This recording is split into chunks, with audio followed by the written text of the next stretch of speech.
কলির রান্নাঘরে সকলকে অভিনন্দন। আমি সাধারণত সহজ পদ্ধতির রান্না দেখানোর চেষ্টা করি। আজ দেখাচ্ছি কলমি শাক আর চিংড়ি মাছ দিয়ে একটা ঘন্টর রেসিপি। তার জন্য আমি কলমির শাক নিয়েছি। কলমির শাকটা কেটে ধুয়ে পরিষ্কার করে জল ঝরিয়ে রেখেছি।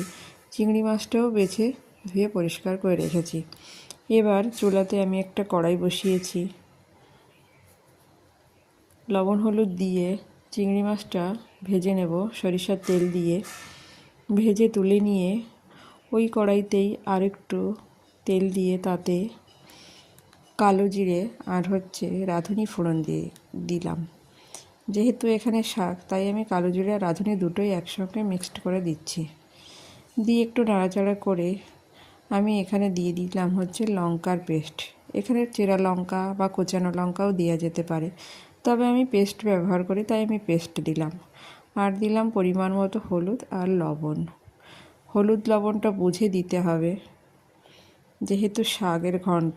শাকটা প্রথমে কিন্তু অনেকটা থাকবে, পরে কিন্তু কমে যাবে, তাই লবণ হলুদটা বুঝেই দিতে হবে। লবণ হলুদ লঙ্কা দিয়ে একটু নাড়াচাড়া করে তার ভেতরে আমি ভেজে রাখা চিংড়ি মাছগুলিও দিয়ে নাড়াচাড়া করে নিয়েছি। এবার আমি ওপর থেকে একটু চালের গুঁড়ি দিচ্ছি। আমি এখানে গণেশের চালের গুঁড়ি ব্যবহার করেছি। এখানে আমি শুকনো চালের গুঁড়ি ব্যবহার করেছি সুবিধার্থে। খেতে কিন্তু খুবই টেস্ট হয় গরম গরম ভাতের সঙ্গে এই ঘন্টটা।